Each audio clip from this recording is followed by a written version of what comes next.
Odyssey, good morning and welcome to Atlanta. I'm wondering if you could take me through your thought process, how you viewed this offseason, and as somebody who's done so much in this league already, a second team All WNBA, All Star, what were you looking at for what you wanted the next phase of your career to be?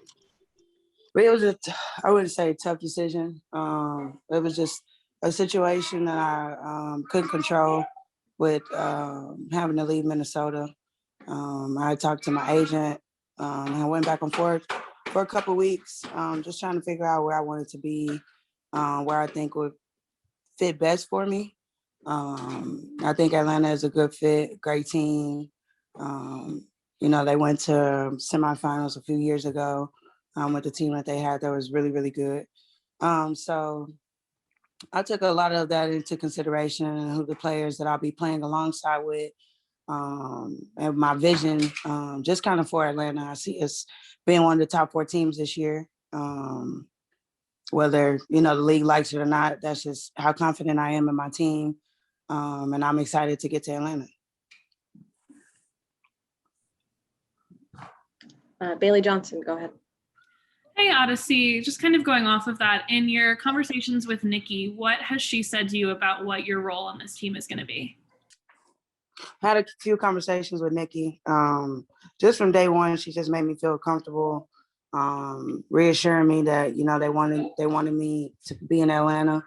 It was just a process going through the waivers, having to wait 10 days, not knowing if someone's going to pick me up. Kind of going to a team I didn't want to go to, but everything worked out. But she told me just like leadership, just being that vet, having that leadership role from a vet standpoint, I guess she hasn't had in a while. I wouldn't say in a while, just over these last few years, with them having changes, with Angel leaving, new players, new faces. So I'm just going to do everything I can, just lead them, keep them together, be the leader every day, on the court, off the court, and just make sure we just play together. Howard, we'll go back to you. Sure. I just, obviously being somebody who's balancing work with life with Jaden, I just wonder if you could talk to us a little bit about how that's been and what Jaden's up to these days and anything you can share. Being an athlete and being a mom is not the easiest. I've maintained in the offseason, I didn't go overseas. I wanted to be home and spend time with him, watch him grow up, and not have to worry about, balancing work. Up until this point, that's pretty good. He's just very, very, very, very, very, very, very, very busy. He does not stop nothing. It doesn't stop moving. It doesn't stop walking. He's walking, by the way. He's only 11 months. He's been walking for about a month and a half now. But he's just into everything. He's talking. He's learning words, numbers, going up and down steps, doing things he's not supposed to do. But he's okay. Here he is. You can say hey. Hi. Say hi. Okay. You say hi. What is that? Okay. Sorry.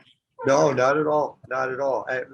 And thanks for sharing all that. And I just related to that, when you were evaluating what was next, how much was it, I think, in terms of where you and Jaden wanted to be? As far as going to Atlanta? Uh-huh. I always have to think, now that I have a child, I have to think about him first.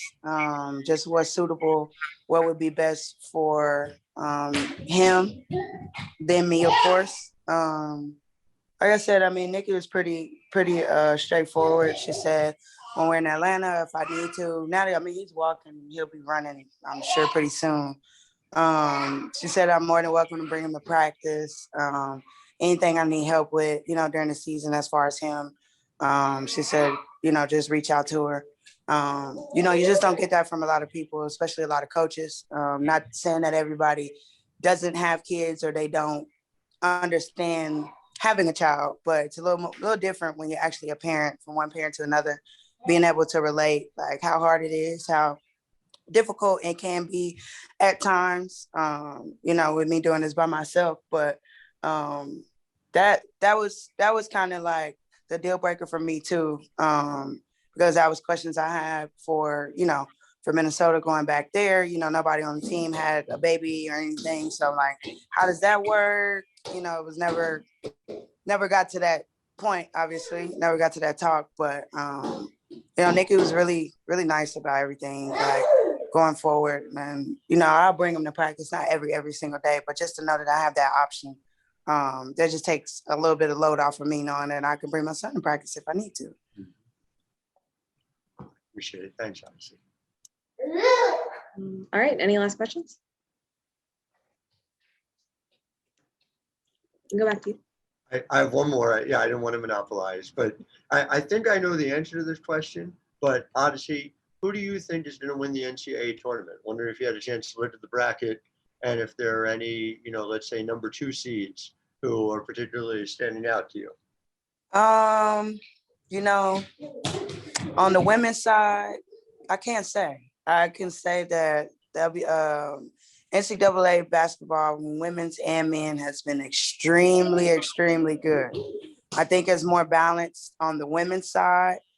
I think there's going to be a lot of upsets. I don't think all of the number 1 seeds are going to go to the Final Four. I don't think all the 2 seeds are going to go to the Final Four. I think there's going to be a 3 or 4 seed in the Final Four. I think out of the 1 seeds, I think NC State has a really good chance of going to the Final Four. I would say them, Texas A&M, of course Baylor. I mean, yeah, that's a given. And I don't know who else. I think it's, like I said, I think it's going to be a lower seed that's going to surprise some people. I don't know who. I don't know who, but I've been paying attention to a lot of teams. Then on the men's side, I mean, you can never really call who's going to win or not on that side.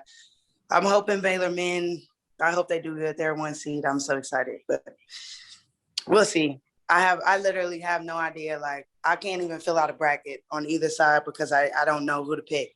Like, from round of 64 to the Final Four, I have no idea. Like, I am so excited for basketball to start. Like, so excited. Well, it's my job to pick, and I don't know either. So you don't know? Do you have any idea? Did you any teams that you picking to go to the Final Four or win it? I like your Lady Bears, to be sure. I think Rutgers is really going to surprise some people as a 6 seed. Okay. If you're talking about, you know, when you look at their backcourt. So I like them quite a bit. But yeah, it's a really compelling open. I mean, listen, Georgetown on the men's side is a 12 seed, but they looked dominant last weekend. So Right, that's the thing. I'm like, I don't know. I mean, I'm not counting my Lady Bears out, but I just that they lost so much last year to come back. This year they're still good. They're still gonna make a run, but I don't know. I'm nervous. I'm nervous.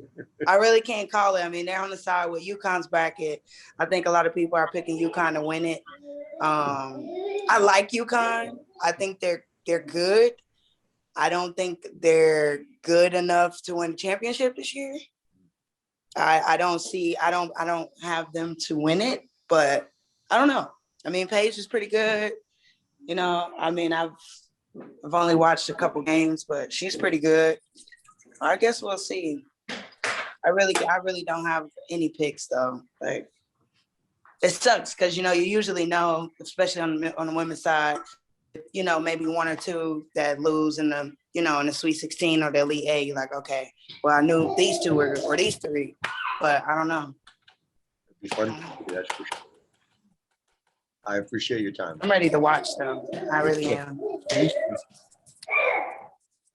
All right, thank you, everybody. Thank you, Odyssey. We appreciate it. Thank you. Okay. Thank you, Kelsey. Bye, everyone.